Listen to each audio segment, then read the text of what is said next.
so I'm cheating a little bit with this one, as a lot of people do sort of consider this as an animated Disney flick. Well, okay, maybe not consider it, but it's a satire of a Disney animated flick. Done by Disney Animation, so it's kind of hard not to talk about it.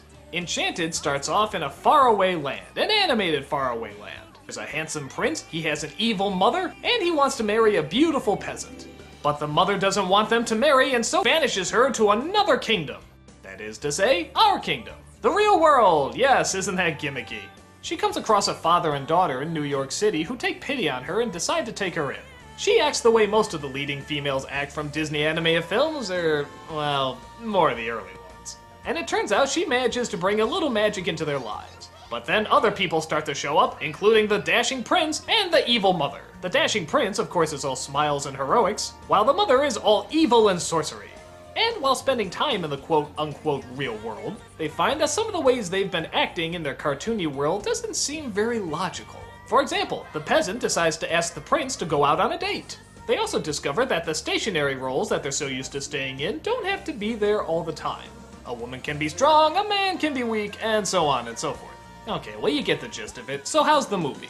Well, it does have some good laughs in it, especially just from the performances. The peasant and the prince are especially funny. I mean, they just crack me up whenever they're on screen.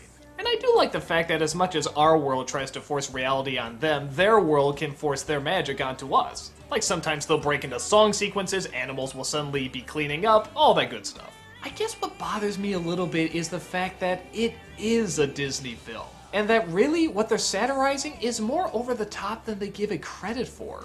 I mean, number one, the films they're satirizing really are the films like Snow White and Cinderella. The more modern fairy tales don't quite go as this goofy. That is except for this one line, and this does make me laugh. And you are? Giselle. Oh, Giselle! We shall be married in the morning. That is spot on.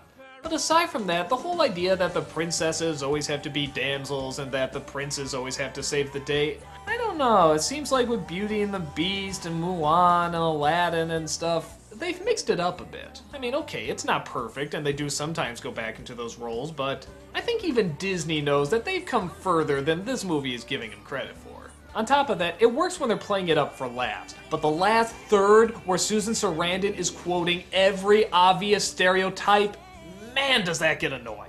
This is a twist on our story. It's the brave little princess. I guess that makes you the damsel in distress. We're coming to the end of our story now. And they all lived happily ever after. It's time to take our tale to new heights. Just dying to know how it ends. Yes, we get it. Things are switched around. Ooh. See, in my opinion, when you really want change to happen, you just sort of do it. You don't draw a ton of attention to it. I guess I'm very much a by-example person that way. Here, when you draw too much attention to it, it sort of feels like you're focusing on a stereotype that you may or may not have known existed. Like maybe you had a girl who was a tomboy and wasn't into princesses, and then you find out, oh, you were supposed to be this way, but now we're telling you it's okay. Or how about a boy who wasn't into fighting and rescues, but then you find out, oh no, this is what you're supposed to be. Except now we've given you permission not to be. Then again, maybe by drawing more attention to it, they feel like they're slapping the issue in the face, but I don't know, isn't the female lead holding a sword not really that shocking anymore? Isn't the fact that a guy has to be rescued once in a while not so risque? I wouldn't dwell on it so much except for the fact that the movie dwells on it so much! But let's be honest, what Enchanted really wanted to be was a romantic comedy. For kids, but mostly for adults. So in a sense, they overplayed the childish stereotypes because, well, it'll get a bigger laugh out of the adults, because that's what they remember growing up with, Snow White, Cinderella, and so forth. I guess I just get a little nervous thinking that this could possibly be a kid's first Disney movie, when obviously it's satirizing Disney movies, and even then, not phenomenally well. I mean, it's funny, but more for the characters they create, not for the ones they're satirizing. So kind of a mixed bag, but I find I do enjoy it. And when we get down to it, I guess it is harmless enough. But what would this mean for Disney? Would this mean that the 2D animation studio is back after such a long and horrible hiatus? Well, we'll find out in the next film.